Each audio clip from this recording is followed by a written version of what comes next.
también conocidas como luces del norte, aurora boreal, o luces del sur, aurora austral. Las auroras son exhibiciones coloridas, dinámicas y frecuentemente delicadas desde el punto de vista visual de una intrincada danza de partículas y magnetismo entre el Sol y la Tierra, llamada clima espacial. La aurora boreal se crea cuando partículas cargadas del Sol colisionan con la atmósfera de la Tierra. Las auroras ocurren cuando partículas cargadas del Sol colisionan con gases en la alta atmósfera terrestre. Esos brillos fantasmagóricos son más visibles cerca de los polos magnéticos, como fuegos artificiales cósmicos silenciosos pintando el cielo nocturno con tintas invisibles. Para comprender el fenómeno auroral, es necesario entender primero que la atmósfera terrestre no es una barrera uniforme y sólida. Se divide en capas distintas, y las auroras ocurren predominantemente en la termosfera y en la mesosfera, regiones situadas entre 80 y 300 kilómetros de altitud. A esas alturas, el aire es extremadamente enrarecido, tan escaso que el comportamiento de los gases difiere profundamente del que ocurre cerca del suelo. Cada molécula de oxígeno o nitrógeno existe en un aislamiento casi completo, sin los choques frecuentes que caracterizan el aire respirable. Es precisamente en ese entorno de bajísima densidad donde las colisiones con partículas solares producen los efectos luminosos registrados como auroras. Cuando una partícula cargada proveniente del Sol colisiona con un átomo de gas atmosférico a esas altitudes, le transfiere energía cinética. Esa transferencia no destruye el átomo, sino que lo excita, eleva uno o más de sus electrones a un estado de energía superior al habitual. Ese estado excitado es inestable, los electrones no permanecen en niveles energéticos elevados durante mucho tiempo. En fracciones minúsculas de segundo, regresan al nivel original, y al hacerlo liberan el exceso de energía en forma de fotones de luz. El color específico de ese fotón depende del tipo de átomo involucrado y de la magnitud de la caída energética. Es ese mecanismo, excitación seguida de emisión, el que produce el espectáculo luminoso de las auroras. Imagina un átomo como un edificio con pisos. Cada piso representa un nivel de energía disponible para los electrones. En el estado normal, los electrones ocupan los pisos más bajos. Cuando una partícula solar los alcanza, es como si un impacto los empujara hacia los pisos superiores. Sin embargo, sin una fuerza continua que los mantenga allí, bajan de inmediato. Al bajar, ese electrón lanza un paquete de luz por la ventana, y el color de ese paquete depende de cuántos pisos se recorrieron en el descenso. Un descenso largo produce luz de un determinado color, uno corto, un color completamente diferente. El cielo auroral es, en esencia, billones de esos eventos ocurriendo simultáneamente en distintas capas atmosféricas. El oxígeno atómico es responsable de los colores más característicos de las auroras. Cuando se excita a altitudes de entre 100 y 150 kilómetros, emite luz verde, la tonalidad más común y fácilmente detectable por el ojo humano en condiciones de baja luminosidad. A altitudes superiores, por encima de los 200 kilómetros, ese mismo elemento produce rojo escarlata, una emisión que requiere tiempos de decaimiento más largos y que solo ocurre donde la bajísima densidad atmosférica permite que el átomo permanezca excitado durante más tiempo sin ser perturbado por nuevas colisiones.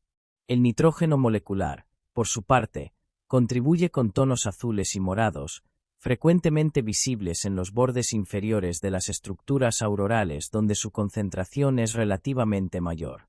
La morfología auroral, es decir, la forma que adoptan las estructuras luminosas en el cielo, varía con la intensidad de la actividad solar y con la posición del observador respecto a los polos magnéticos.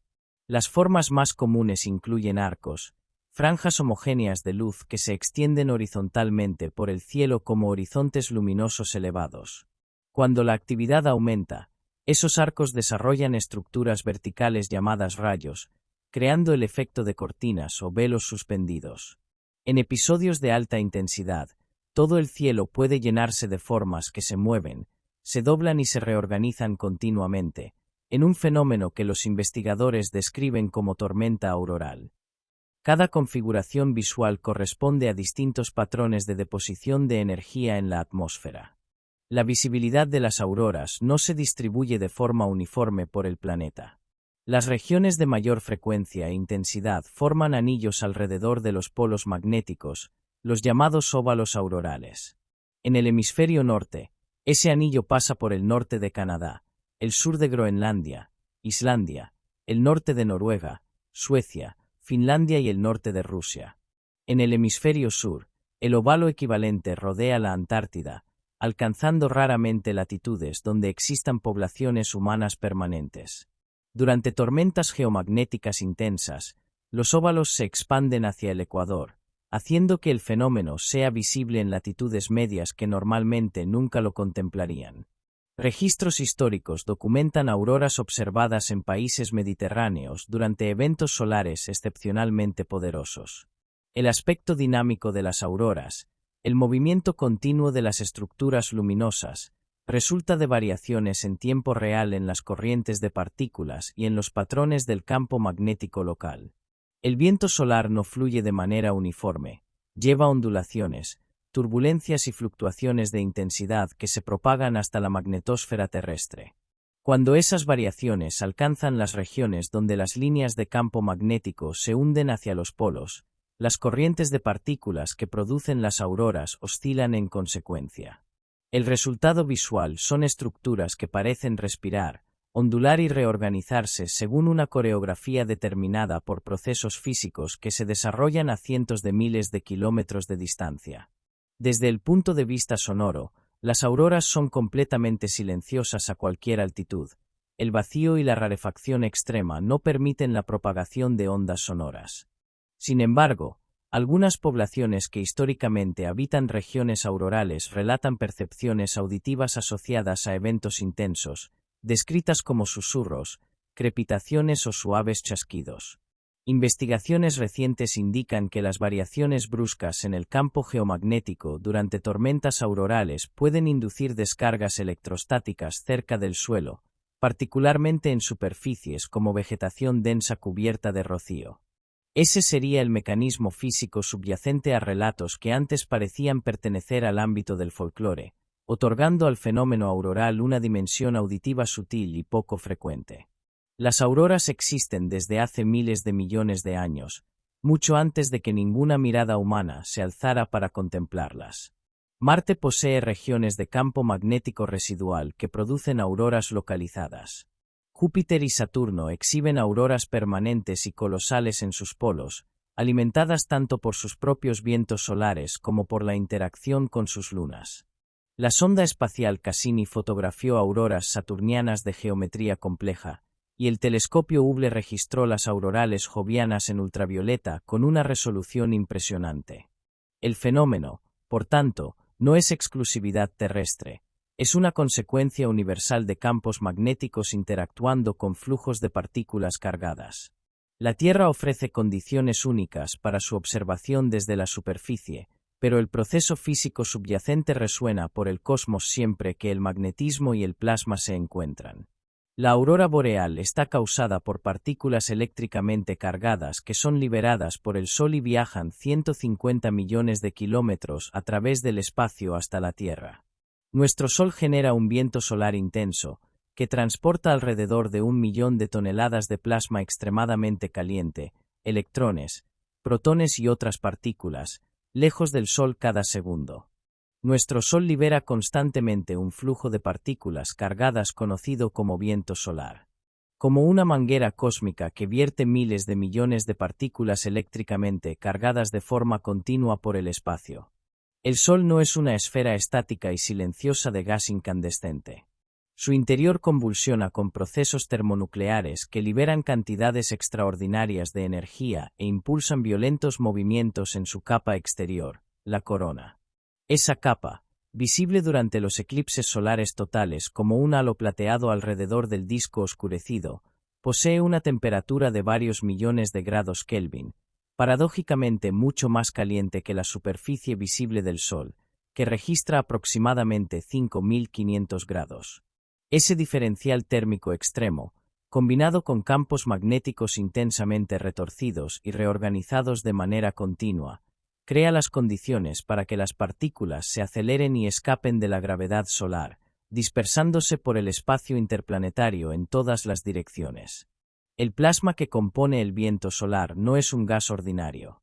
El plasma es el cuarto estado de la materia, un gas tan calentado que los electrones se separan de los núcleos atómicos, dando lugar a una mezcla de partículas con cargas eléctricas opuestas que se mueven de forma colectiva.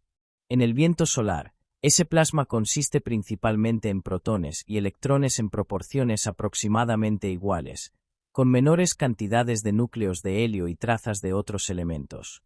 La velocidad típica con la que ese material abandona el Sol varía entre 400 y 800 km por segundo en el viento solar regular. Durante erupciones solares intensas, esa velocidad puede superar los 2000 km por segundo, suficiente para recorrer la distancia entre el Sol y la Tierra en menos de un día. Imagina un grifo dejado abierto permanentemente, no sobre un fregadero, sino sobre todo el sistema solar. Cada segundo, el Sol descarga aproximadamente 1 millón de toneladas de material en forma de ese plasma. A modo de referencia comparativa, la mayor cantidad de agua vertida por las cataratas del Iguazú en un segundo equivale a algunas decenas de miles de toneladas. El Sol supera ese caudal por varios órdenes de magnitud, y lo hace de manera ininterrumpida desde hace aproximadamente 4.600 millones de años. A lo largo de ese periodo, la pérdida acumulada de masa es sorprendentemente modesta en comparación con el tamaño total de la estrella, pero el efecto sobre los planetas y cuerpos menores bañados continuamente por ese flujo es profundo y duradero. El viento solar no viaja por el espacio de manera uniforme ni aleatoria. Lleva consigo el campo magnético solar, las líneas de fuerza generadas por el interior de la estrella, en un patrón que los físicos denominan campo magnético interplanetario. Como el Sol gira sobre su propio eje mientras el viento solar se propaga radialmente hacia el exterior, las líneas de campo resultantes adoptan una forma espiral, similar a un chorro de agua saliendo de un aspersor giratorio. Esa estructura, conocida como espiral de Parker en homenaje al astrofísico Eugene Parker, quien la predijo teóricamente antes de que fuera confirmada por sondas espaciales, determina cómo el campo magnético solar interactúa con cada planeta y objeto del sistema solar. Además del viento solar continuo, el Sol produce eventos más intensos y episódicos. Las eyecciones de masa coronal, conocidas por las siglas CME, son explosiones de plasma y campo magnético que lanzan miles de millones de toneladas de material en periodos de minutos a horas. A diferencia del viento solar regular, una CME forma una nube magnética coherente que viaja por el espacio manteniendo su estructura interna durante días. Cuando esa nube alcanza la magnetosfera terrestre, los efectos son sustancialmente más intensos que los producidos por el viento solar basal. Las mayores tormentas geomagnéticas registradas en la historia, eventos capaces de afectar redes eléctricas, sistemas de comunicación y satélites, fueron desencadenadas por CMEs de magnitud excepcional. La existencia del viento solar fue predicha teóricamente antes de ser confirmada mediante observaciones directas. En la década de 1950, Eugene Parker propuso matemáticamente que la corona solar debería estar perdiendo material de forma continua en forma de un flujo de plasma. La propuesta fue recibida inicialmente con escepticismo por la comunidad científica, ya que contradecía la idea vigente de que el espacio interplanetario era esencialmente vacío. Las sondas soviéticas Luna y, posteriormente, la estadounidense Mariner 2, en 1962, detectaron y midieron directamente ese flujo de partículas, confirmando las predicciones de Parker con notable precisión. Desde entonces, misiones dedicadas al estudio solar, como la Parker Solar Probe, se han aproximado progresivamente a la fuente para recoger datos en regiones nunca antes alcanzadas por instrumentación humana. El viento solar no afecta únicamente a la Tierra, esculpe todo el sistema solar en una estructura dinámica llamada heliosfera. Esa gigantesca burbuja de plasma solar se extiende mucho más allá de la órbita de Neptuno, a decenas de miles de millones de kilómetros del Sol, creando una frontera entre el entorno dominado por nuestra estrella y el medio interestelar. Las sondas Voyager 1 y Voyager 2, lanzadas en 1977, cruzaron esa frontera décadas después de su lanzamiento, transmitiendo datos sobre la región de transición llamada heliopausa. Dentro de la heliosfera, todos los planetas, asteroides y cometas existen en un entorno moldeado por el viento solar. La forma, la intensidad y las fluctuaciones de ese viento determinan el grado de protección que cada cuerpo celeste recibe contra la radiación interestelar proveniente del exterior del sistema solar. Para la Tierra en particular, el viento solar representa a la vez un agente modelador y un potencial perturbador. En condiciones normales, la magnetosfera desvía la mayor parte de las partículas, y los efectos más visibles se limitan a las auroras. Durante tormentas geomagnéticas intensas, sin embargo, el viento solar comprime el lado diurno de la magnetosfera, amplía el lado nocturno e induce corrientes eléctricas en la ionosfera y en la superficie terrestre. Esas corrientes inducidas pueden saturar los transformadores de las redes eléctricas y provocar apagones a gran escala. El evento Carrington, ocurrido en 1859, fue la mayor tormenta geomagnética registrada, tan intensa que produjo auroras visibles en los trópicos e incendió equipos telegráficos en Europa y América del Norte. La relación entre el Sol y la Tierra mediada por el viento solar no es pasiva. La magnetosfera terrestre no se limita a desviar partículas, interactúa activamente con el campo magnético interplanetario, captando energía y redistribuyéndola en procesos complejos que alimentan las corrientes aurorales y calientan la ionosfera. Esa interacción bidireccional entre el viento solar y la magnetosfera constituye el núcleo de lo que los científicos denominan clima espacial. Su monitorización se ha convertido en una prioridad estratégica para las agencias espaciales y los gobiernos, pues la creciente dependencia humana de infraestructuras tecnológicas vulnerables a las perturbaciones geomagnéticas, satélites, GPS, redes eléctricas, convierte al Sol, a 150 millones de kilómetros de distancia, en un factor directamente relevante para el funcionamiento cotidiano de la civilización. Estas partículas cargadas viajan por el espacio a velocidades variables y, tras aproximadamente unos días, algunas de ellas encuentran el campo magnético de la Tierra, la magnetosfera, donde son canalizadas hacia abajo alrededor de los polos magnéticos norte y sur, en regiones conocidas como óvalos aurorales. Cuando estas partículas llegan a la Tierra, la mayoría son desviadas por el campo magnético de nuestro planeta, pero algunas son canalizadas hacia los polos. Como un gigantesco embudo magnético que dirige la lluvia de partículas solares específicamente hacia las regiones polares. El campo magnético terrestre no comienza en la superficie del planeta. Se extiende hacia el espacio, formando una estructura tridimensional que empieza a influir en las partículas cargadas a decenas de miles de kilómetros de altitud. Esa estructura, la magnetosfera, posee una geometría asimétrica. El lado orientado hacia el Sol es comprimido por el viento solar a una distancia de aproximadamente 10 radios terrestres, mientras que el lado opuesto se extiende en una larga cola magnética que alcanza cientos de radios terrestres. Imaginar la magnetosfera como una simple burbuja esférica sería impreciso. Se asemeja más a un cometa invertido, con la cabeza redondeada orientada hacia el Sol y una cola alargada extendiéndose en sentido contrario. El origen del campo magnético terrestre se encuentra en el núcleo externo del planeta, una capa de hierro y níquel fundidos que circula en patrones convectivos complejos alrededor del núcleo sólido interno. Ese movimiento de material conductor eléctricamente cargado, en rotación junto con el planeta, genera corrientes eléctricas que a su vez producen el campo magnético. Este proceso autosostenido se denomina efecto dínamo y es análogo, a escala planetaria, al funcionamiento de un generador eléctrico. Sin ese núcleo metálico líquido y en movimiento, la Tierra no poseería un campo magnético apreciable, situación que se aproxima al caso de Marte, cuyo núcleo se enfrió y solidificó hace miles de millones de años, deteniendo el dínamo marciano y dejando al planeta expuesto directamente al viento solar. Para comprender cómo el campo magnético canaliza las partículas cargadas, resulta útil recurrir a una propiedad fundamental de la física. Las partículas con carga eléctrica en movimiento dentro de un campo magnético no siguen trayectorias rectas. Son desviadas perpendicularmente tanto a su dirección de movimiento como a la orientación del campo. El resultado es una trayectoria helicoidal. La partícula espirala alrededor de las líneas de campo magnético como si estuviera enrollada en ellas. Cuanto mayor es la carga y cuanto más intenso es el campo, más estrecha es esa espiral. Las líneas de campo terrestre convergen hacia los polos magnéticos.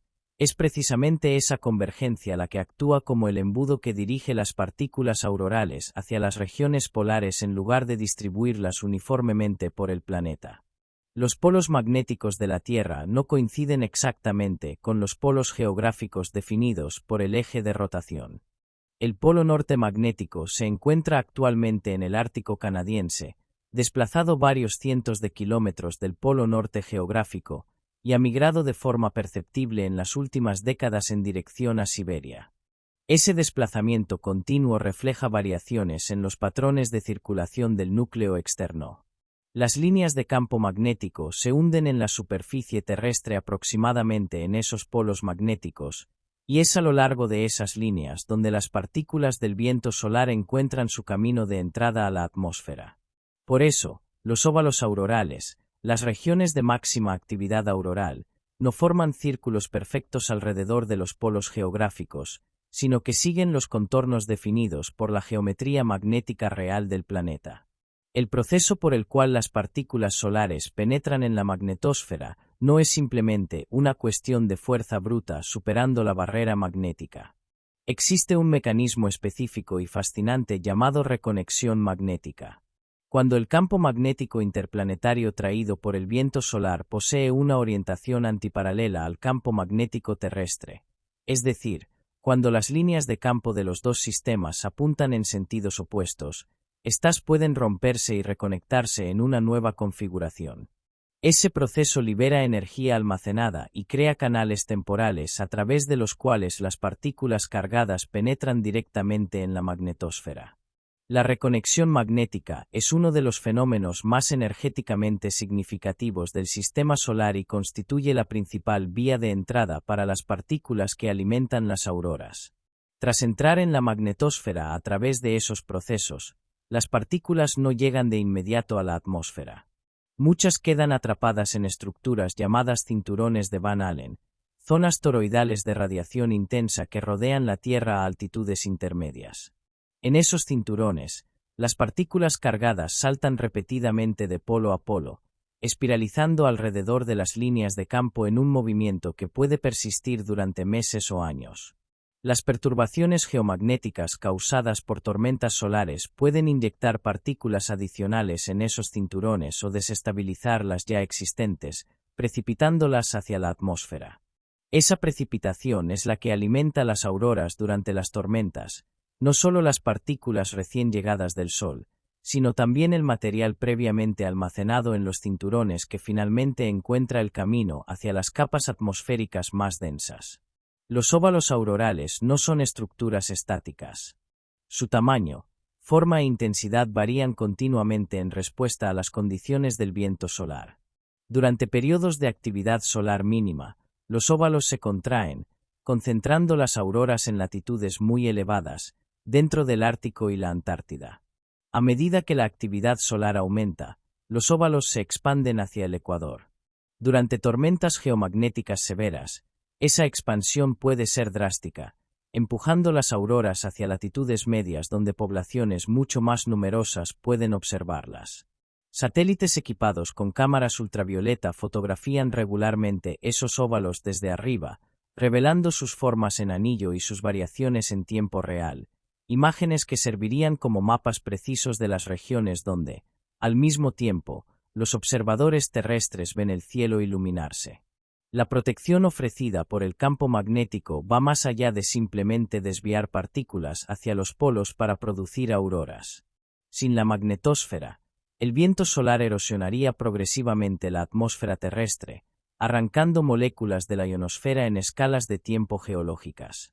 Marte, desprovisto de magnetosfera global, sufrió exactamente ese proceso. Su atmósfera primitiva, que podría haber sido sustancialmente más densa, fue eliminada gradualmente por el viento solar a lo largo de miles de millones de años.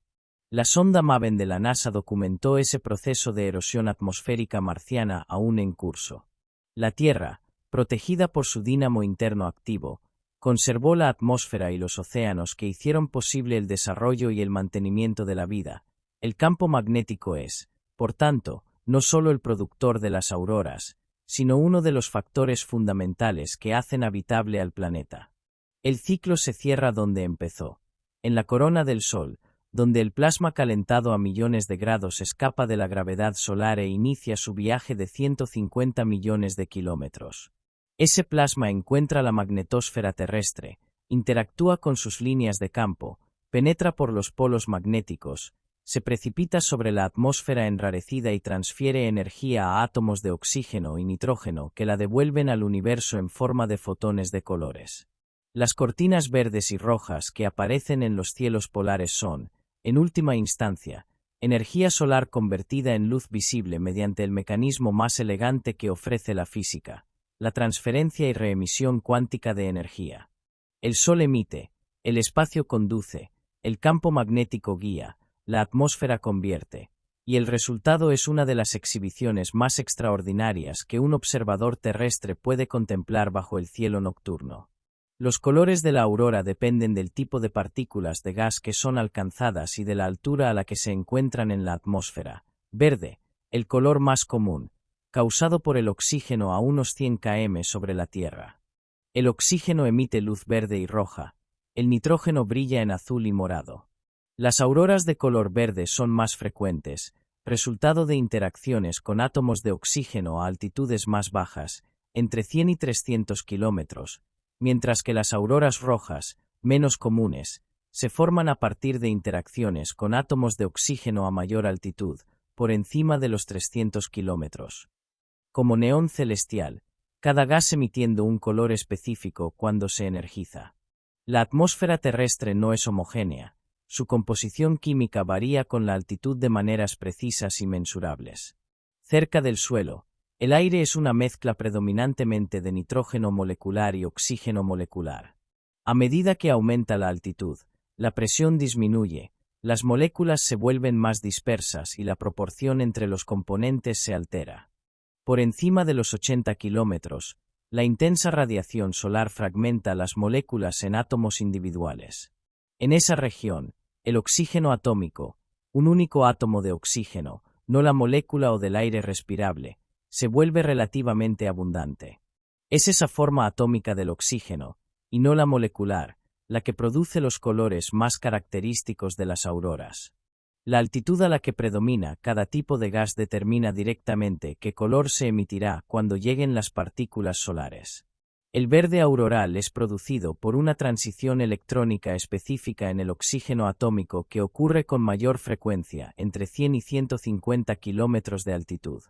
En esa franja, la densidad atmosférica es aún suficiente para que las colisiones entre partículas se produzcan con una frecuencia moderada, pero lo bastante enrarecida para permitir el proceso de excitación y emisión. La transición responsable del verde libera fotones con una longitud de onda de 557,7 nanómetros, exactamente en la franja de mayor sensibilidad del ojo humano adaptado a la oscuridad. Esa coincidencia entre la emisión del oxígeno y la sensibilidad visual humana es la razón por la que el verde auroral parece tan intenso y vibrante a los observadores, incluso cuando otros colores están presentes con una intensidad objetivamente comparable. El rojo auroral requiere condiciones muy específicas para manifestarse. Por encima de los 200 a 300 kilómetros, la atmósfera es tan enrarecida que los intervalos entre colisiones de átomos se prolongan enormemente. El oxígeno atómico excitado a esa altitud permanece en un estado de energía elevada durante más tiempo antes de emitir luz, un proceso denominado emisión prohibida, no porque sea imposible, sino porque ocurre con una probabilidad muy baja según las reglas cuánticas habituales. Esa transición más lenta libera fotones rojos con una longitud de onda de 630 nanómetros. A altitudes menores, las colisiones frecuentes interrumpen el átomo antes de que se produzca la emisión, suprimiendo el rojo. El cielo necesita, por tanto, una combinación específica, Partículas solares suficientemente energéticas para excitar oxígeno a grandes altitudes y una atmósfera suficientemente enrarecida para permitir la emisión lenta. El nitrógeno contribuye con una paleta diferente. Cuando las partículas solares colisionan con moléculas de nitrógeno, y no con átomos individuales, las transiciones electrónicas disponibles producen emisiones en el azul y en el violeta, con longitudes de onda de entre 390 y 470 nanómetros. Esas emisiones ocurren predominantemente a las altitudes más bajas del fenómeno auroral, por debajo de los 100 kilómetros, donde el nitrógeno molecular sigue siendo abundante. Por eso, los bordes inferiores de las estructuras aurorales, donde las partículas finalmente penetran en las capas más densas antes de ser absorbidas, exhiben con frecuencia franjas azuladas o moradas. El contraste visual entre el verde dominante de las capas intermedias y el azul violeta de los bordes inferiores es una de las características que hacen visualmente complejas a las auroras intensas. Existe también el rosa auroral, una combinación resultante de la superposición de emisiones rojas del oxígeno a grandes altitudes con emisiones azules y violetas del nitrógeno en los bordes inferiores. Cuando la intensidad de la actividad solar es suficiente para energizar simultáneamente esas distintas capas, las contribuciones se mezclan en la percepción visual del observador, creando tonalidades rosadas o magenta en las regiones de transición entre las estructuras. Esto no es un proceso de mezcla de tintas. Las emisiones ocurren a altitudes diferentes y no interactúan físicamente entre sí. El rosa resulta de la integración visual que el ojo humano realiza al recibir simultáneamente fotones de longitudes de onda distintas provenientes de diferentes profundidades en la atmósfera, como si se observaran capas de colores transparentes superpuestas. La percepción humana de los colores aurorales tiene limitaciones importantes. El ojo humano posee fotorreceptores especializados llamados conos, responsables de la visión en color, que requieren niveles mínimos de luminosidad para funcionar con eficiencia. En condiciones de baja iluminación, como en una noche oscura bajo una aurora moderada, la visión pasa a depender predominantemente de los bastones, fotorreceptores más sensibles pero incapaces de distinguir colores con precisión. El resultado es que las auroras de intensidad moderada frecuentemente aparecen a los observadores como estructuras blanquecinas o ligeramente verdosas, mientras que las cámaras fotográficas con exposiciones prolongadas registran esas mismas auroras con colores mucho más saturados y diferenciados. Las fotografías aurorales muestran con frecuencia un espectáculo más colorido de lo que el observador presente en el lugar percibió directamente. Los espectrómetros son instrumentos que descomponen la luz auroral en sus longitudes de onda constituyentes con una precisión muy superior a la de la visión humana, revelando la composición química y las condiciones físicas de la atmósfera en tiempo real. Cada línea espectral, cada longitud de onda específica emitida, funciona como la firma identificadora de un elemento químico y de una transición electrónica particular. Analizando el espectro auroral, los investigadores determinan no solo qué gases están presentes, sino a qué altitudes se producen las colisiones, cuál es la temperatura local y con qué intensidad se están depositando las partículas solares. La aurora, vista a través de un espectrómetro, se transforma en un informe detallado de las condiciones atmosféricas y del estado del viento solar en ese momento exacto. La altitud de las colisiones no es fija, varía con la energía de las partículas solares involucradas.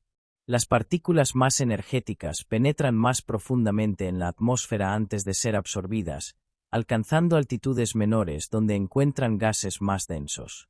Las partículas menos energéticas se detienen a altitudes mayores.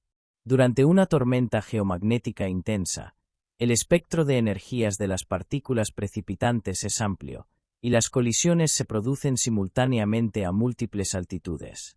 El resultado visual es una estructura auroral que exhibe verticalmente toda la paleta de colores disponibles, rojo en la parte superior, donde el oxígeno a gran altitud emite lentamente, verde en la franja intermedia, donde la emisión es más eficiente, azul y violeta en los bordes inferiores, donde predomina el nitrógeno molecular. Esa estratificación vertical de colores es la huella atmosférica de una tormenta solar. Todo color auroral es, en esencia, información codificada. El verde indica oxígeno atómico a altitud moderada, excitado con eficiencia. El rojo indica oxígeno atómico a gran altitud, en un entorno suficientemente enrarecido para permitir emisiones lentas. El azul y el violeta indican nitrógeno molecular en las capas inferiores. El rosa y el magenta indican actividad simultánea en múltiples capas. Esa codificación natural transforma el cielo nocturno en un instrumento científico que cualquier observador puede leer, incluso sin equipo especializado, una vez conocidas las correspondencias. Lo que parece ornamental es funcional. Cada tonalidad revela dónde, cómo y con qué intensidad el Sol está interactuando con la atmósfera en ese instante, transmitiendo datos sobre procesos físicos que ocurren a altitudes donde ningún ser humano podría existir sin una protección extrema. La región que actualmente exhibe aurora se denomina óvalo auroral. El óvalo es desplazado por el viento solar, empujándolo unos 15 grados alejado del polo geomagnético en dirección al mediodía y 23 grados alejado en dirección a la medianoche. Las auroras no son aleatorias, aparecen en áreas específicas cerca de los polos norte y sur, en una región con forma de óvalo llamada óvalo auroral. Esto ocurre porque el campo magnético de la Tierra guía las partículas cargadas del Sol hacia los polos. Zonas preferentes con forma de anillo alrededor de cada polo magnético. La distribución geográfica de las auroras no es uniforme ni arbitraria. Si fuera posible observar la Tierra desde arriba, desde un punto directamente sobre el polo norte, la actividad auroral no formaría un círculo centrado en ese polo geográfico. Formaría un anillo desplazado, ligeramente ovalado, centrado en el polo norte magnético, que se encuentra actualmente en el Ártico canadiense, significativamente desplazado del polo geográfico. Ese anillo, con una anchura de varios cientos de kilómetros y un diámetro de aproximadamente 4.000 a 5.000 kilómetros, define la zona de máxima probabilidad de ocurrencia auroral. Dentro de él, las auroras se producen con una frecuencia casi nocturna durante periodos de actividad solar moderada. Fuera de él, tanto en dirección al ecuador como al polo, las ocurrencias se vuelven progresivamente más raras. La geometría ovalada del anillo auroral no es simétrica respecto al polo magnético.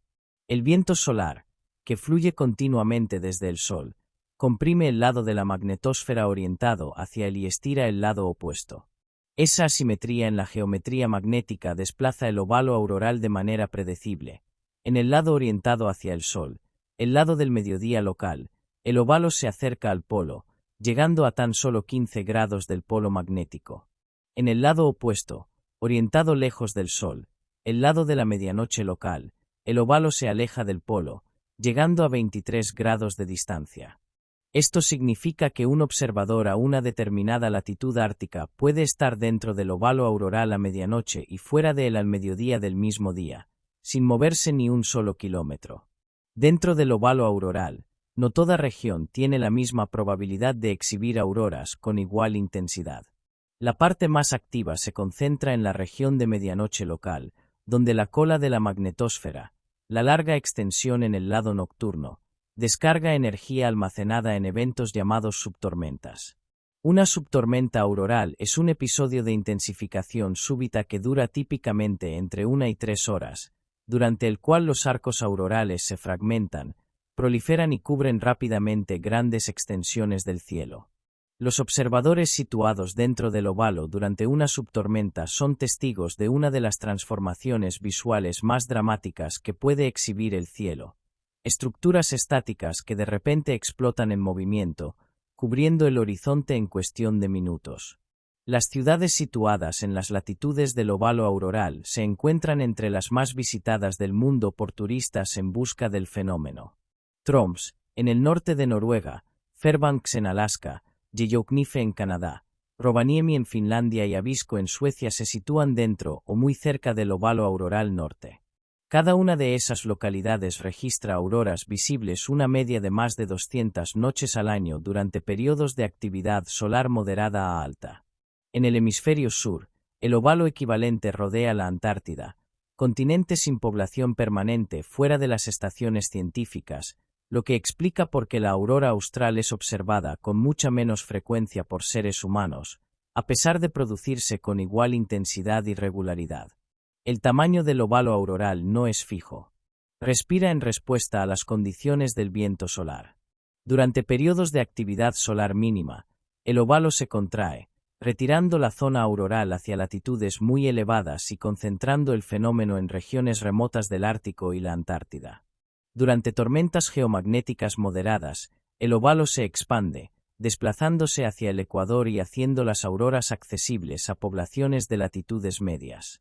Durante las mayores tormentas jamás registradas, la expansión fue suficiente para llevar auroras hasta latitudes tropicales. Registros históricos y análisis de depósitos de nitratos en capas de hielo polar permiten estimar la frecuencia e intensidad de grandes tormentas geomagnéticas a lo largo de milenios. Los satélites en órbita polar equipados con cámaras de ultravioleta monitorean los óvalos aurorales de forma continua, proporcionando imágenes que revelan la estructura completa del anillo desde arriba. Esas imágenes tienen valor científico y práctico.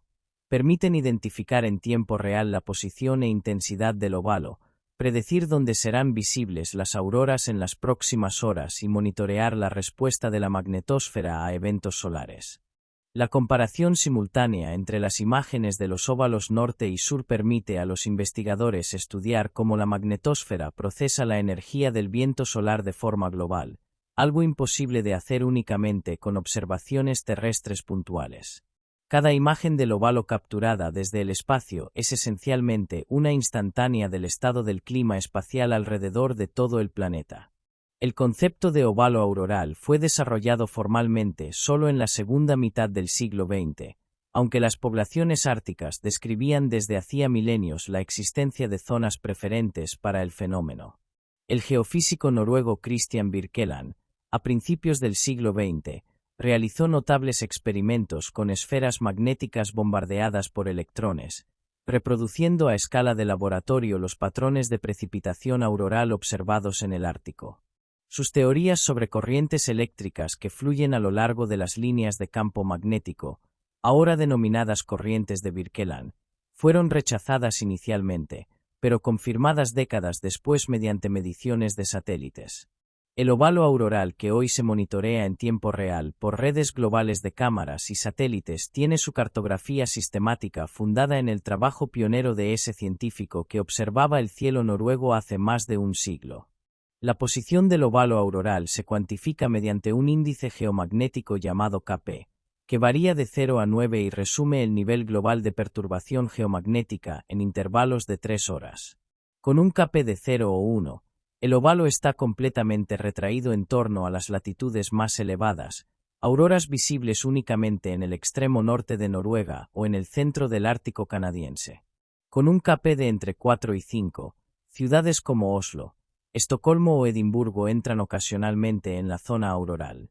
Con un Kp de entre 7 y 9, indicativo de tormenta geomagnética severa, el óvalo se expande hasta latitudes equivalentes al norte de Estados Unidos, Francia o Japón.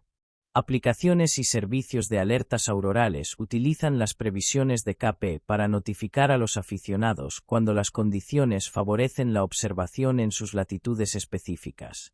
El óvalo auroral es, en última instancia, la firma visible de un circuito eléctrico planetario.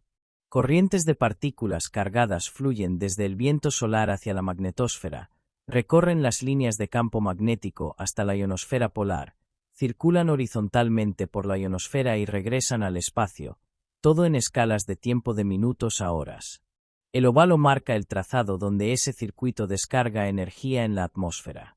Comprender su forma, su comportamiento y sus variaciones equivale a comprender cómo la Tierra se conecta eléctricamente al Sol, cómo la energía solar se convierte en luz visible y cómo el planeta se protege, y a veces falla en protegerse, de la torrente continua de plasma que atraviesa el sistema solar en todas las direcciones. La aurora boreal y la aurora austral son imágenes especulares la una de la otra. Cuando la aurora se activa en un hemisferio, se activará en el otro al mismo tiempo. Cada línea de campo magnético que se activa en el polo magnético norte tiene su par en el sur, así que mientras los observadores en Alaska la contemplan como un espectáculo de luces sincronizado que ocurre simultáneamente en los extremos opuestos del planeta. El campo magnético terrestre conecta los dos polos a través de líneas de fuerza que se hunden en el planeta por un polo y emergen por el otro. Cada línea de campo que parte del polo norte magnético tiene su línea conjugada en el polo sur magnético. Ambas son, físicamente, la misma línea vista en extremos opuestos. Cuando una partícula cargada del viento solar penetra en la magnetosfera y comienza a espiralar a lo largo de una de esas líneas, oscila entre los dos hemisferios, reflejada de vuelta cada vez que se acerca a las regiones de campo magnético más intenso próximas a la superficie.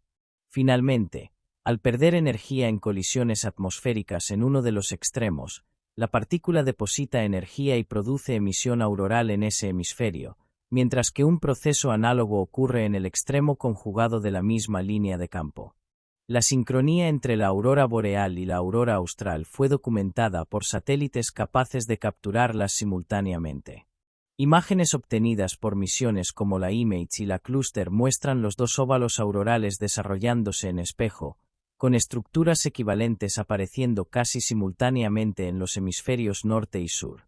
Las formas, arcos, rayos, velos, manchas, se reproducen en el hemisferio opuesto con una fidelidad notable, como reflejos en un espejo esférico.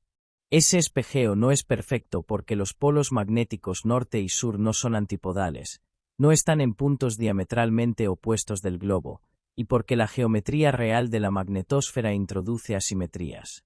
Pero la correspondencia es suficientemente precisa para confirmar que ambos eventos son manifestaciones del mismo proceso físico en la misma línea de campo magnético.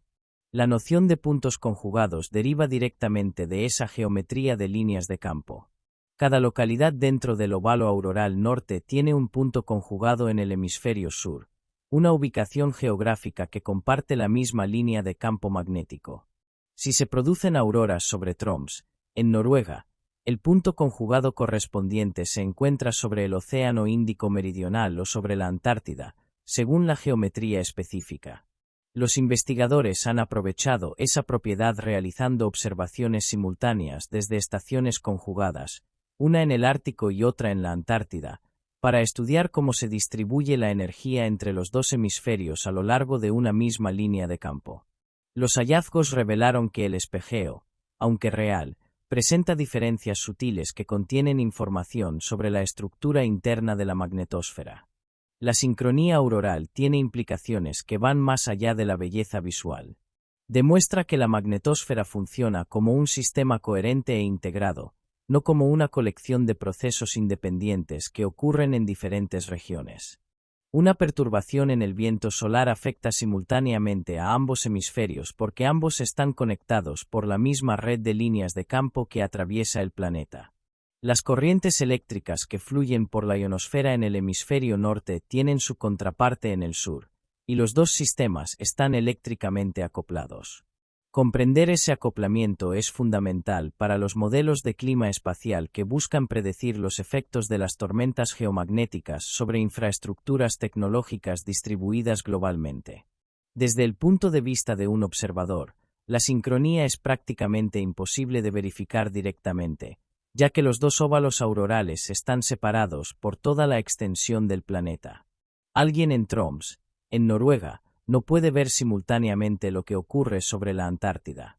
Solo los satélites en órbitas adecuadas consiguen capturar los dos óvalos en una única imagen o en imágenes temporalmente superpuestas. Para el observador terrestre, la naturaleza especular de las auroras sigue siendo un hecho teórico verificado instrumentalmente, pero inaccesible a la experiencia sensorial directa. Esa limitación perceptiva es interesante. Uno de los fenómenos más espectaculares visibles a simple vista posee una propiedad fundamental, su simultaneidad planetaria, que solo se revela completamente a través de instrumentación espacial. Durante las mayores tormentas geomagnéticas, la sincronía entre los dos hemisferios puede verificarse indirectamente a través de la distribución geográfica de registros históricos. El evento Carrington de 1859, la mayor tormenta geomagnética documentada instrumentalmente, generó registros de auroras tanto en el hemisferio norte como en el sur a latitudes excepcionalmente bajas, incluyendo observaciones en Australia y América del Sur para el óvalo sur, y en el Caribe y regiones mediterráneas para el Ovalo Norte. La simultaneidad temporal de esos registros, aun considerando las imprecisiones de las fuentes de la época, confirma que ambos hemisferios respondieron al mismo evento solar de forma equivalente y aproximadamente simultánea, exactamente como predice la física de la magnetosfera. La nomenclatura de los dos fenómenos refleja la historia de la exploración y del conocimiento humano. Aurora boreal deriva del latín y del griego, aurora, la diosa romana del amanecer, y borealis, referente al norte. El nombre fue popularizado por el filósofo y científico Pierre Gassendi en el siglo XVII, tras observar el fenómeno en Francia durante una intensa tormenta geomagnética. Aurora austral sigue la misma estructura, con australis indicando el sur. El científico Edmund Halley, el mismo cuyo nombre está asociado al cometa periódico, propuso una de las primeras explicaciones físicas para las auroras, sugiriendo que partículas emanadas del interior terrestre seguían líneas magnéticas. Aunque incorrecta en los detalles, esa intuición de conexión entre el magnetismo y el fenómeno auroral estaba en el buen camino. La separación de aproximadamente 20.000 kilómetros entre los dos óvalos aurorales no impide la sincronización porque el mecanismo de acoplamiento es electromagnético, propagación de campos y corrientes que ocurre en escalas de tiempo de minutos, no de horas ni días. Una subtormenta que comienza en el lado nocturno de la magnetosfera propaga perturbaciones a lo largo de las líneas de campo y por la ionosfera en cuestión de minutos. Los dos hemisferios responden casi simultáneamente porque están conectados por campos que se propagan a la velocidad determinada por las propiedades del plasma magnetosférico, velocidades muy superiores a las del viento solar físico. El planeta es, en sentido electromagnético, mucho más pequeño de lo que su dimensión física sugiere. El espejeo auroral entre hemisferios es uno de los ejemplos más visibles de cómo la Tierra funciona como un sistema integrado.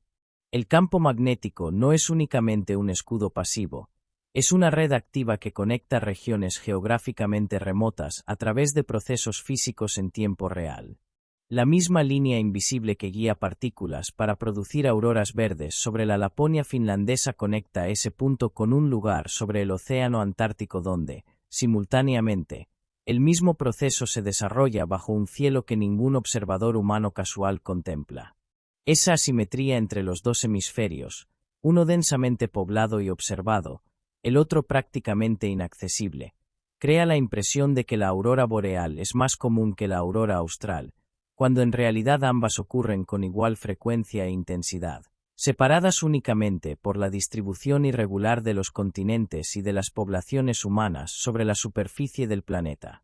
A medida que el viento solar aumenta en velocidad y el campo magnético interplanetario integrado en el viento solar gira hacia el sur, la actividad geomagnética aumentará y la aurora se volverá más brillante, más activa y se desplazará más lejos de los polos. Durante una tormenta solar, como una erupción solar o una eyección de masa coronal, una gran cantidad de plasma es lanzada por el espacio a altas velocidades como parte del viento solar. Violentas erupciones en el Sol que envían tsunamis de partículas que intensifican las auroras de forma dramática. El Sol no mantiene una actividad constante. Sigue un ciclo de aproximadamente 11 años durante el cual la intensidad de su actividad magnética oscila entre un mínimo, periodo de relativa calma, pocas manchas solares y viento solar débil, y un máximo solar, fase de intensa actividad, abundantes manchas solares, erupciones frecuentes y eyecciones de masa coronal recurrentes. Durante el máximo solar, la probabilidad de tormentas geomagnéticas intensas aumenta de forma considerable. Las manchas solares visibles en la superficie de la estrella son regiones de campo magnético concentrado e intenso que frecuentemente producen erupciones, liberaciones explosivas de radiación electromagnética y eyecciones de masa coronal, que son expulsiones físicas de plasma en cantidades colosales. Una eyección de masa coronal a gran escala puede expulsar entre 1.000 millones y 10.000 millones de toneladas de plasma a velocidades de entre 500 y 3.000 kilómetros por segundo. Como referencia, la distancia entre la Tierra y la Luna es de aproximadamente 384.000 kilómetros. Una CME rápida recorrería esa distancia en poco más de 2 minutos. Al alcanzar la magnetosfera terrestre tras un recorrido de 150 millones de kilómetros, esa nube de plasma comprime violentamente el lado diurno de la magnetosfera, inyectando cantidades extraordinarias de energía en el sistema. La intensidad de la tormenta geomagnética resultante depende de varios factores, siendo el más crítico la orientación del campo magnético interno de la CME, específicamente, si ese campo apunta hacia el sur. La orientación sur del campo magnético interplanetario es el desencadenante más poderoso de las tormentas geomagnéticas intensas. Cuando el campo magnético de la CME apunta hacia el sur, antiparalelo al campo magnético terrestre, que apunta hacia el norte en las regiones ecuatoriales, se produce la reconexión magnética con máxima eficiencia. Las líneas de campo de los dos sistemas se rompen y se reconectan en una nueva configuración, liberando energía acumulada y abriendo amplios canales de entrada para las partículas energéticas. Cuanto más prolongado e intenso sea ese campo orientado hacia el sur, mayor será la cantidad de energía depositada en la magnetosfera y, en consecuencia, más espectacular y geográficamente extensa será la aurora resultante.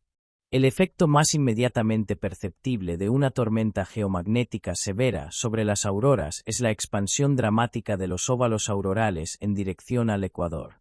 Con un índice Kp normal de entre 1 y 3, las auroras quedan confinadas a latitudes superiores a 65 o 70 grados.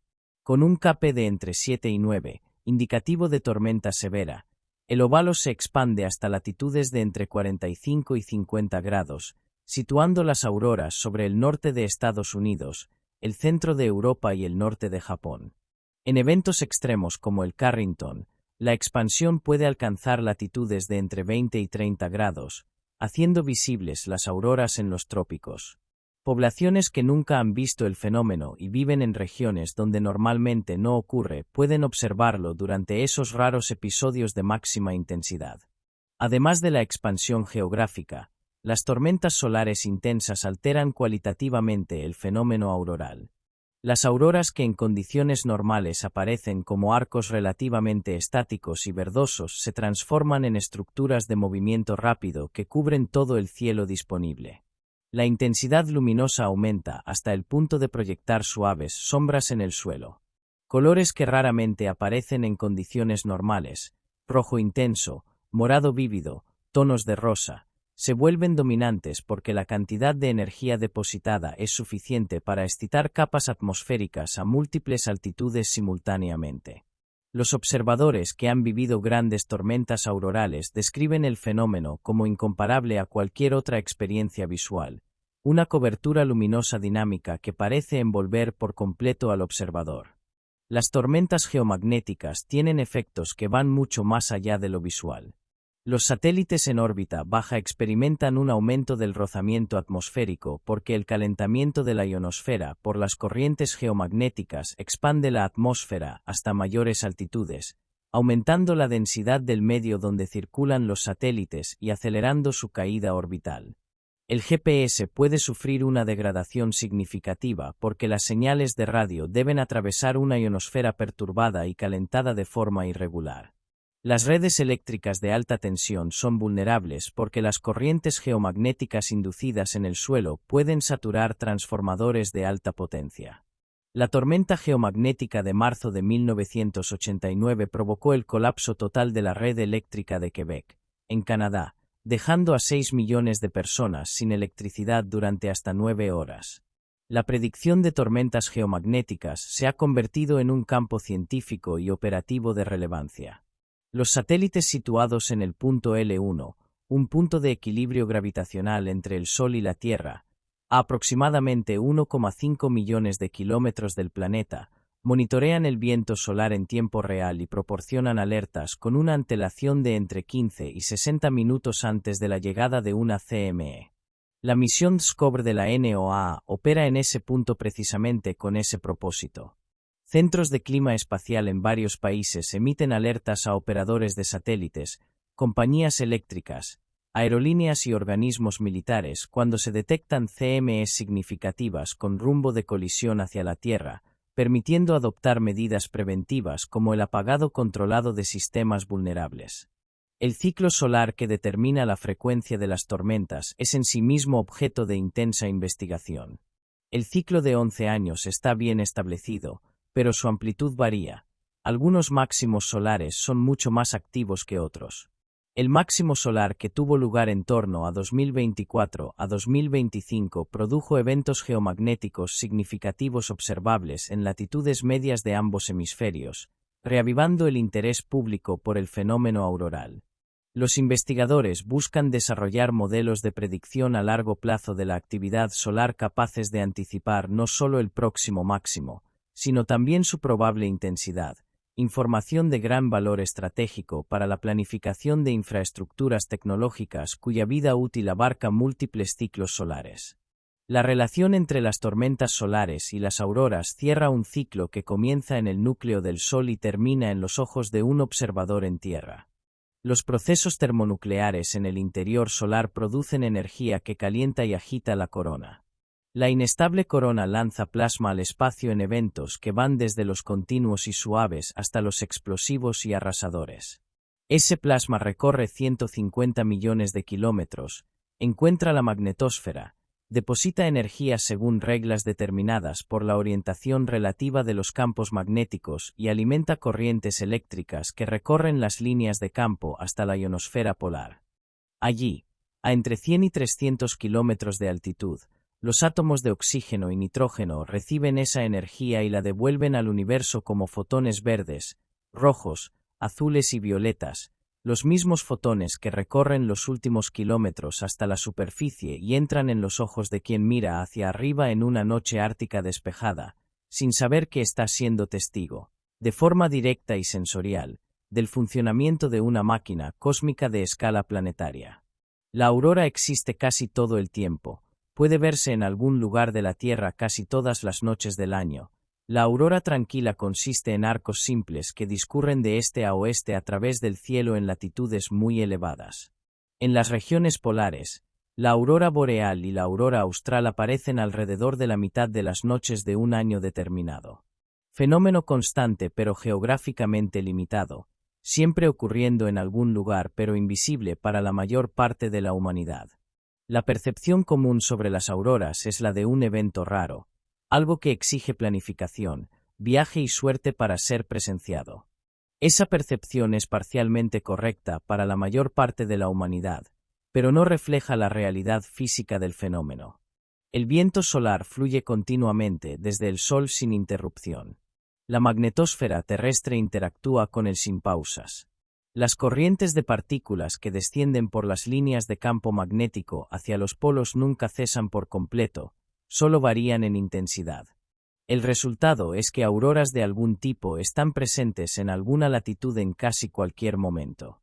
Lo que cambia no es la existencia del fenómeno, sino su intensidad y la latitud hasta donde se extiende. La aurora denominada tranquila, el estado basal del fenómeno durante periodos de baja actividad geomagnética, se manifiesta como arcos horizontales simples y relativamente estáticos que se extienden de este a oeste a través del cielo a latitudes muy elevadas. Esos arcos pueden permanecer casi inmóviles durante horas, con variaciones lentas de brillo que no llaman la atención de quien no los busca específicamente. La luminosidad es lo suficientemente baja como para que cámaras con exposiciones de varios segundos los registren con colores más saturados de lo que el ojo percibe directamente. Ese estado tranquilo es la condición habitual en las zonas aurorales, el espectáculo dinámico, con cortinas en movimiento y múltiples colores, es una intensificación sobre ese estado basal, no la condición normal. En las regiones más profundamente insertas en los óvalos aurorales, como el interior de Alaska, el norte de Canadá por encima de los 65 grados de latitud, el norte de Noruega, Islandia y sus equivalentes antárticos, las auroras visibles ocurren en aproximadamente la mitad de las noches del año. Ese número incorpora todas las noches con aurora de cualquier intensidad, incluyendo los arcos tranquilos de bajo brillo. Las noches con fenómenos verdaderamente dramáticos son menos frecuentes, quizás varias decenas por año en esas localidades durante periodos de actividad solar moderada. La limitación más importante no es la ausencia del fenómeno, sino la presencia de obstáculos a la observación, cobertura de nubes, crepúsculo prolongado en las estaciones de verano polar y contaminación lumínica en los centros urbanos árticos. El verano polar representa un obstáculo específico que merece atención. En las latitudes más auroralmente activas, el sol permanece por encima o cerca del horizonte durante semanas continuas en verano, el fenómeno del sol de medianoche. Aunque las auroras se estén produciendo con intensidad normal en ese periodo, el cielo nunca oscurece lo suficiente para hacerlas visibles. La ventana de observación ideal se concentra en los meses de octubre a marzo en el hemisferio norte, cuando las noches son largas, el cielo oscurece por completo y las temperaturas, aunque rigurosas, no impiden la observación. El invierno ártico, con sus noches de 18 a 20 horas, ofrece las mejores condiciones para la búsqueda del fenómeno, largas horas de oscuridad que maximizan las posibilidades de captar una actividad auroral significativa. La invisibilidad de las auroras para la mayor parte de la humanidad es una cuestión de distribución geográfica de las poblaciones, no de rareza del fenómeno. Aproximadamente el 90% de la población humana vive en latitudes entre 45 grados sur y 45 grados norte, muy por debajo de los óvalos aurorales que rodean los polos a latitudes típicamente situadas entre 65 y 75 grados. Para esas personas, ver auroras requiere o bien un viaje específico a las regiones polares, o bien esperar una de las raras tormentas geomagnéticas severas que expanden los óvalos hasta latitudes medias. La distribución continental también importa. América del Sur, África y el sudeste asiático, regiones de enorme población, están tan alejadas de los óvalos aurorales que incluso las mayores tormentas raramente los alcanzan con la intensidad suficiente para la observación a simple vista. La contaminación lumínica amplifica el problema geográfico. Incluso en localidades dentro del óvalo auroral, centros urbanos árticos como Anchorage en Alaska, Murmansk en Rusia o Tromsø en Noruega tienen iluminación artificial suficiente para enmascarar auroras de baja intensidad. Los observadores que se alejan de las luces urbanas, a distancias de entre 30 y 50 kilómetros en dirección a zonas rurales oscuras, reportan auroras que serían completamente invisibles desde la ciudad. La combinación de latitud adecuada, cielo despejado, ausencia de luz artificial y periodo de máxima oscuridad nocturna representa el conjunto ideal de condiciones, y cada elemento de la lista reduce significativamente el número de noches en que todas las condiciones se cumplen simultáneamente. Las tecnologías modernas han democratizado el acceso al fenómeno de maneras que no existían hace décadas. Las cámaras de los smartphones actuales son lo suficientemente sensibles para registrar auroras que el ojo humano no detectaría directamente. Redes de cámaras automáticas instaladas en localidades aurorales transmiten imágenes en tiempo real por Internet, permitiendo que cualquier persona en el mundo observe en directo lo que ocurre en los cielos del Ártico o la Antártida. Los servicios de alerta geomagnética notifican a los usuarios cuando el índice Kp alcanza valores que hacen probables las auroras en sus latitudes específicas. Esas herramientas no sustituyen la experiencia de estar físicamente bajo el cielo auroral, pero transforman el fenómeno de algo misterioso e imprevisible en algo rastreable, dentro de ciertos límites, anticipable. La persistencia constante de las auroras en algún punto del planeta tiene una dimensión poética que escapa a la percepción cotidiana. En este preciso momento, mientras la mayor parte de las personas duerme, trabaja o camina bajo cielos de latitudes medias ajenas a lo que ocurre en los polos, arcos verdes se forman y se disipan sobre el Ártico canadiense. Partículas que partieron del Sol hace 2 o 3 días están completando su viaje, transfiriendo energía a átomos de oxígeno a 120 kilómetros de altitud sobre regiones donde muy pocos seres humanos se encuentran. El fenómeno no espera al público, ocurre con absoluta indiferencia a la presencia o ausencia de observadores, como ha ocurrido durante miles de millones de años antes de que existiera ningún ojo para contemplarlo. La constancia de las auroras contrasta con su reputación de evento excepcional, y esa contradicción revela algo sobre la relación humana con los fenómenos naturales.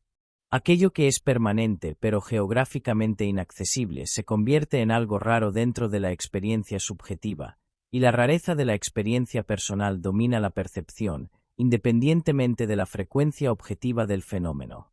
Las auroras son simultáneamente omnipresentes y esquivas, siempre ocurriendo en algún lugar, raramente accesibles sin un esfuerzo deliberado. Esa tensión entre constancia física y elusividad vivencial es parte de lo que las hace tan deseadas por viajeros que cruzan hemisferios para pasar noches a temperaturas bajo cero, mirando al cielo, esperando que haga aquello que hace, en silencio, todas las noches, solo que no allí, no para ellos, no habitualmente. Hay una mayor probabilidad de ver exhibiciones aurorales brillantes alrededor de los equinoccios de finales de septiembre y finales de marzo, fenómeno conocido como efecto equinoccial. En torno a los equinoccios, la polaridad de los campos magnéticos del Sol y de la Tierra se alinea en direcciones opuestas. Esto permite que más partículas del viento solar entren en la atmósfera de la Tierra, causando luces del norte más intensas. Geometría celeste favorable que crea ventanas preferentes para espectáculos más intensos. Los equinoccios marcan los dos momentos del año en que el eje de rotación terrestre es perpendicular a la línea que conecta la Tierra con el Sol, aproximadamente el 20 de marzo y el 22 de septiembre. En esas fechas, el día y la noche tienen una duración aproximadamente igual en todas las latitudes, el Sol sale exactamente por el este y se pone exactamente por el oeste, y la geometría entre el planeta y su estrella adopta una configuración específica que tiene consecuencias no solo para el clima y las estaciones, sino también para la interacción entre el campo magnético solar y el campo magnético terrestre. Este efecto, denominado efecto equinoccial, ha sido documentado estadísticamente en registros geomagnéticos que abarcan más de un siglo y sigue siendo objeto de investigación refinada. Para comprender el mecanismo del efecto equinoccial, es necesario entender la orientación del campo magnético terrestre en relación con el plano de la órbita del planeta. El eje magnético de la Tierra no es perpendicular al plano orbital, está inclinado, al igual que el eje de rotación. El campo magnético interplanetario traído por el viento solar, a su vez, posee componentes que varían en orientación a lo largo del año. La interacción más energéticamente favorable para las tormentas geomagnéticas, aquella que maximiza la reconexión magnética, ocurre cuando el campo magnético terrestre y el interplanetario son antiparalelos, apuntando en sentidos exactamente opuestos. La geometría orbital en los equinoccios favorece específicamente esa configuración antiparalela, aumentando estadísticamente la probabilidad de una reconexión eficiente y, en consecuencia, de tormentas geomagnéticas más intensas. Dos hipótesis complementarias explican el efecto equinoccial, y las evidencias respaldan ambas en distintos grados. La primera, denominada hipótesis de Russell-Perron, propone que la orientación del campo magnético interplanetario respecto al campo terrestre es geométricamente más favorable a la reconexión durante los equinoccios. La segunda, llamada hipótesis del ángulo de inclinación axial, sugiere que la posición del eje de rotación terrestre en los equinoccios permite que la cola de la magnetosfera, el lado nocturno, esté mejor alineada para recibir y procesar energía del viento solar. En la práctica, ambos mecanismos contribuyen probablemente al patrón observado en los datos históricos, y separarlos empíricamente resulta metodológicamente complejo. Los datos históricos geomagnéticos confirman el patrón con una consistencia estadística notable. Los análisis de índices geomagnéticos acumulados a lo largo de décadas muestran picos de actividad concentrados en los meses de marzo, abril y septiembre-octubre, con menor actividad en los solsticios de junio y diciembre. El efecto no es absoluto, las grandes tormentas ocurren en cualquier época del año, y los equinoccios no garantizan tormentas. Pero la probabilidad aumentada es mensurable. Una tormenta de determinada intensidad tiene aproximadamente 2 a 3 veces más posibilidades de ocurrir cerca de un equinoccio que cerca de un solsticio, cuando se controla la fase del ciclo solar. Para quienes planifican un viaje específico para observar auroras, esa estadística tiene una utilidad práctica real. Desde el punto de vista del observador que busca auroras, los periodos equinocciales ofrecen una combinación de ventajas que va más allá de la estadística geomagnética. En marzo, las latitudes polares norte están saliendo del invierno profundo, las noches son aún largas, El frío es riguroso pero manejable y la nieve cubre paisajes que hacen el entorno visualmente extraordinario.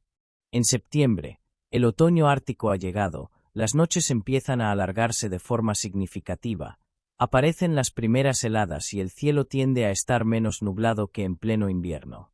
Ambos periodos representan un equilibrio favorable entre duración de la noche, probabilidad de cielo despejado y condiciones logísticas de viaje hacia las regiones aurorales. El efecto equinoccial no se limita a las auroras terrestres.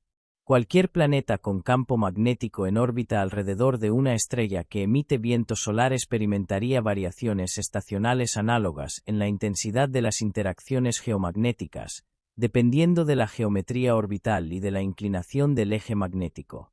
En Júpiter, cuyo eje magnético está significativamente desplazado del eje de rotación y cuyas lunas aportan plasma adicional al sistema magnético joviano, los patrones serían distintos de los terrestres.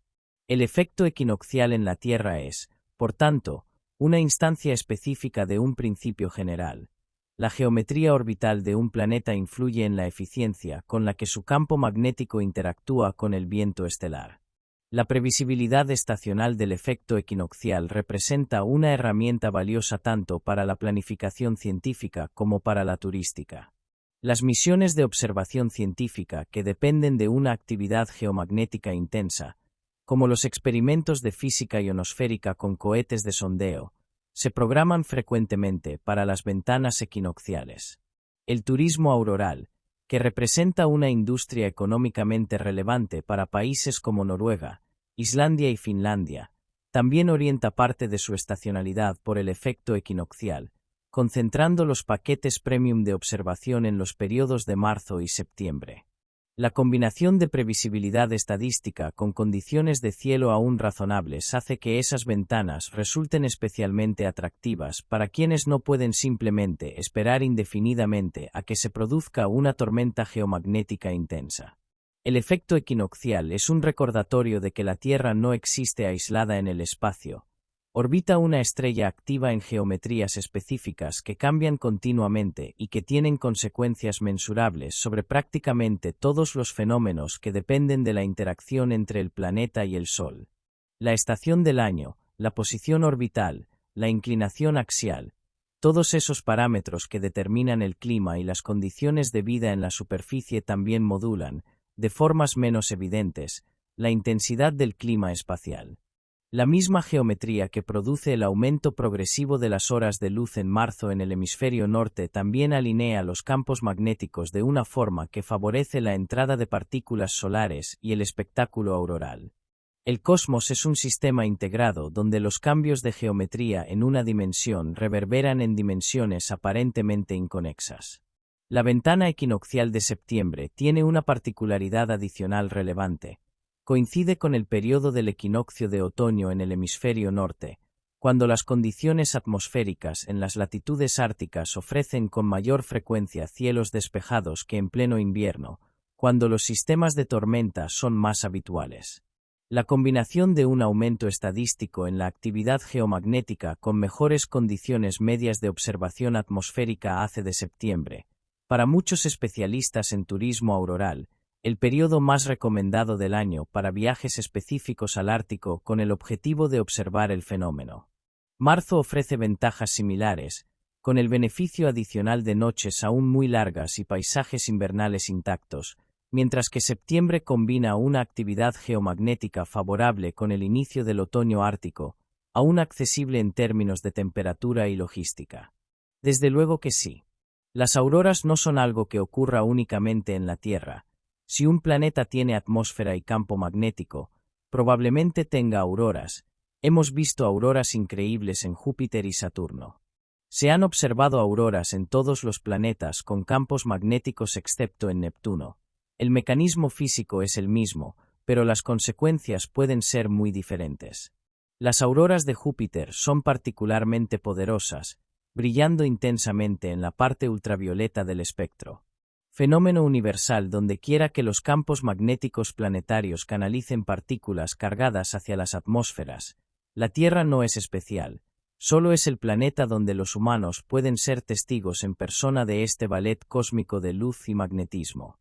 El mecanismo que produce auroras, partículas cargadas canalizadas por campos magnéticos que colisionan con gases atmosféricos y producen emisión de luz, no es exclusivo de la Tierra.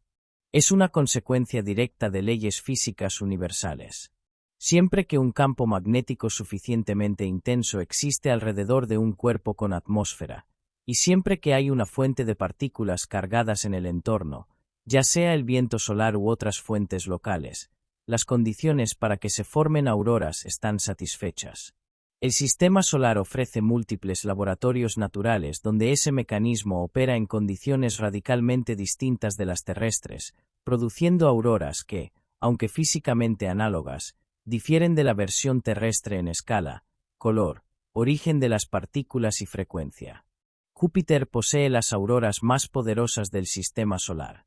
El campo magnético joviano es aproximadamente 20.000 veces más intenso que el terrestre, y la magnetosfera de Júpiter es tan vasta que, si fuera visible a simple vista desde la Tierra, aparecería en el cielo nocturno con un diámetro angular mayor que el de la luna llena. Las auroras jovianas son permanentes, no episódicas como las terrestres, porque Júpiter tiene una fuente continua y adicional de partículas más allá del viento solar. Su luna I con acento O. I con acento O es el cuerpo geológicamente más activo del sistema solar, con volcanes que eyectan continuamente dióxido de azufre y otros materiales que forman un anillo de plasma alrededor de Júpiter llamado toro de I con acento O. Ese plasma es constantemente capturado y acelerado por el campo magnético joviano, alimentando auroras ininterrumpidas en los polos del planeta. Las auroras de Júpiter emiten predominantemente en ultravioleta, rangos del espectro electromagnético invisibles al ojo humano pero detectables por telescopios espaciales como el Hubble. Esto ocurre porque la composición de la atmósfera joviana, predominantemente hidrógeno molecular y atómico, con helio, produce emisiones en longitudes de onda distintas de las producidas por el oxígeno y el nitrógeno terrestres. El hidrógeno excitado emite luz en series espectrales específicas, con líneas prominentes en el ultravioleta. Las imágenes del Hubble capturan las auroras jovianas como estructuras ovaladas brillantes alrededor de los polos, con una complejidad morfológica extraordinaria, incluyendo estructuras que corresponden a la huella magnética de I con acento O y de otras lunas galileanas en el campo magnético de Júpiter, creando marcas aurorales características que no tienen equivalente en el sistema terrestre. Saturno presenta auroras con características intermedias entre el caso terrestre y el joviano. El campo magnético saturniano es menos intenso que el de Júpiter, pero aún sustancialmente más poderoso que el de la Tierra. Las auroras saturnianas son también predominantemente ultravioletas, lo que las hace invisibles sin instrumentación espacial. La sonda Cassini, que orbitó Saturno entre 2004 y 2017, proporcionó observaciones detalladas de las auroras saturnianas, revelando estructuras que varían con la estación. Saturno tiene una inclinación axial de 27 grados, similar a la terrestre, lo que produce variaciones estacionales en la actividad auroral. Una peculiaridad saturniana es que sus auroras ocurren predominantemente en la región de alta latitud y poseen una morfología que refleja la geometría inusualmente simétrica del campo magnético saturniano, cuyo eje está notablemente alineado con el eje de rotación. Urano y Neptuno representan casos interesantes de auroras en condiciones magnéticas extremadamente inusuales. Urano posee un campo magnético con el eje desplazado 59 grados del eje de rotación, una configuración radicalmente diferente a la de cualquier otro planeta. Esto significa que la magnetosfera uraniana se agita de forma caótica a medida que el planeta gira, creando condiciones para auroras en ubicaciones impredecibles y con una distribución irregular. Neptuno presenta una situación similar, con el campo magnético desplazado 47 grados del eje de rotación. Se detectaron auroras en Urano gracias a los datos de la sonda Voyager 2, que pasó por ambos planetas en 1986 y 1989. Neptuno, a pesar de poseer un campo magnético considerable, sigue teniendo auroras solo parcialmente documentadas debido al único sobrevuelo de la Voyager 2. Marte representa el caso opuesto. un planeta que perdió su capacidad de generar auroras globales a lo largo de miles de millones de años, pero que las posee de forma localizada. Cuando el núcleo marciano se enfrió y el dínamo interno cesó, Marte perdió su campo magnético global. Sin embargo, regiones de la corteza marciana conservan magnetismo residual de cuando el campo existía, islas magnéticas dispersas por el hemisferio sur del planeta. En esas regiones de campo magnético cortical, se forman auroras localizadas cuando las partículas del viento solar encuentran esas anomalías magnéticas y son canalizadas hacia la tenue atmósfera marciana. La sonda Mars Express detectó y documentó esas auroras marcianas, confirmando que incluso un planeta sin campo magnético global puede exhibir el fenómeno en lugares donde persiste el magnetismo residual. Venus, por su parte, no posee un campo magnético intrínseco apreciable. Su núcleo no genera un dínamo como el terrestre. Sin embargo, Venus tiene una atmósfera muy densa, y el viento solar interactúa directamente con ella a través de un proceso llamado inducción magnética. El propio viento solar induce un campo magnético temporal en la ionosfera venusiana que la protege parcialmente de la erosión. Se han detectado emisiones de luz producidas por partículas energéticas del viento solar interactuando con la atmósfera venusiana, pero clasificar esos fenómenos como auroras propiamente dichas es objeto de debate semántico entre los investigadores. El caso venusiano demuestra que la frontera entre una aurora y otros tipos de emisión atmosférica inducida por partículas energéticas no es absolutamente nítida. Más allá del sistema solar, se han inferido auroras en exoplanetas y en enanas marrones, objetos de masa intermedia entre planetas gigantes y estrellas. Las emisiones de radio detectadas en algunas enanas marrones son compatibles con el mecanismo auroral a una escala mucho mayor, campos magnéticos extremadamente intensos que aceleran partículas y producen emisión de radio coherente. Si se confirma, esto extendería el fenómeno auroral a objetos que no orbitan estrellas y que están bañados no por viento solar sino por plasma de otros orígenes. La aurora, en ese contexto, trasciende su definición planetaria para convertirse en un fenómeno de plasma magnetizado que ocurre siempre que campos magnéticos intensos y partículas cargadas coexisten, una combinación habitual en el universo a escalas que van desde planetas hasta estrellas de neutrones. El reconocimiento de que las auroras ocurren en todos los planetas con campos magnéticos y atmósferas disuelve cualquier percepción de que el fenómeno sea un privilegio o una peculiaridad terrestre. La Tierra no es especial en ese aspecto, es simplemente el lugar donde los seres humanos pueden estar físicamente presentes, de pie sobre una superficie sólida, mirando al cielo en noches frías, para ver el resultado de un proceso que el universo ejecuta de forma rutinaria en innumerables mundos. Cada planeta del sistema solar con campo magnético exhibe su propia versión, moldeada por la composición de su atmósfera, la intensidad de su campo magnético, la distancia al Sol y las fuentes locales de plasma disponibles. Lo que la Tierra ofrece de único no es el fenómeno en sí, sino la posibilidad de contemplarlo directamente, sin instrumentación, con los propios ojos, una ventana sensorial a procesos físicos que operan a escala cósmica y que, sin ese accidente de latitud y geometría magnética, permanecerían eternamente abstractos.